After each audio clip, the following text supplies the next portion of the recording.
Marami ng mga hindi pa mga Muslim ang nakapansin sa Islam ang siyang pinakamatuwid na relihiyon sa buong mundo.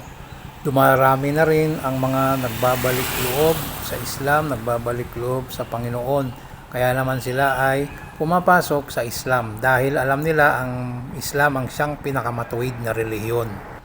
Katulad nitong lalaki na ito, itong naka-blue na kaharap ni imam o isa sa mga imam dito sa lalawigan ng Lanao ay nagbalik Islam ngayong araw ng Biyernes dahil nalaman niya na natutunan niya na ang Islam ang siyang tunay na relihiyon, ang matuwid na relihiyon na siyang magdadala sa kanya papunta sa tamang Panginoon.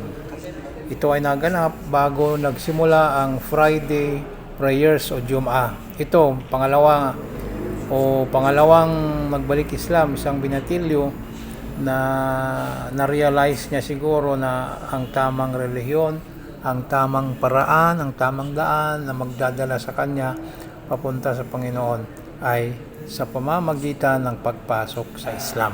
Dahil ang Islam ay nagtuturo ng tamang landas, tamang pag-uugali at tamang pamamahala o tamang pamamaraan sa pamahalaan na siyang magiging gabay ng sambayanan. Katulad nito, ito yung jamaa namin na nagsambayang o nagsimba o nagdasal o nagsakawa, nag-attend ng Jum'ah prayers o prayer o yung Jum'ah Friday Congregational Prayer.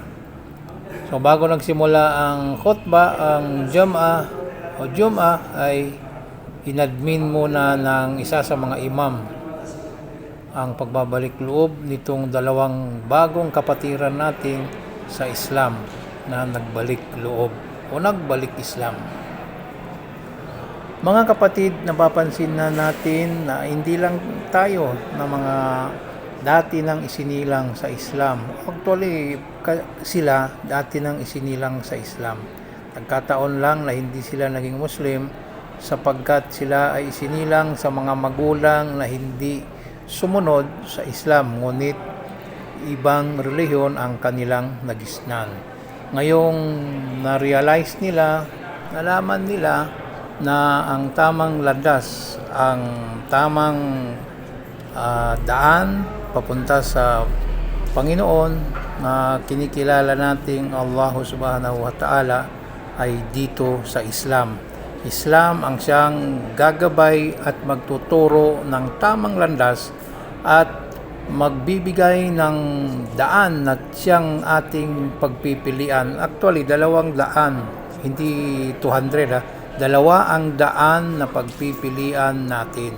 Kung gusto mo sa kaliwa o yung sinasabi na impyerno, papuntang impyerno, o dito ka sa kanan na daan papunta sa paraiso. Ang bawat tao, bawat isa sa atin ay misyon.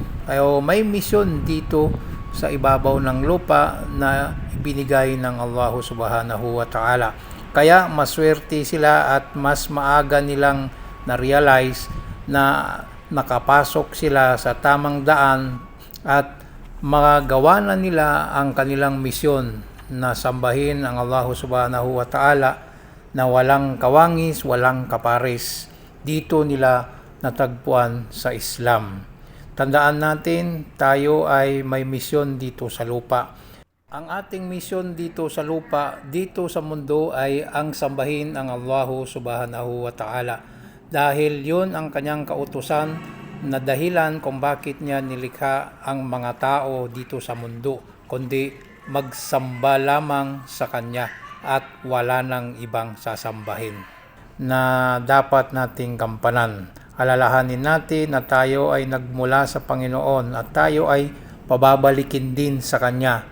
Tandaan ang salita, pababalikin tayo sa Panginoon sa ayaw at sa gusto natin. Walang oras, walang schedule na control natin kung kailan tayo pababalikin sa Allah subhanahu wa ta'ala. Kaya ngayon pa lang tayo ay maghahanda sa sarili natin para sa ating pagbabalik. Huwag tayong magpalinlang sa mundo na ito.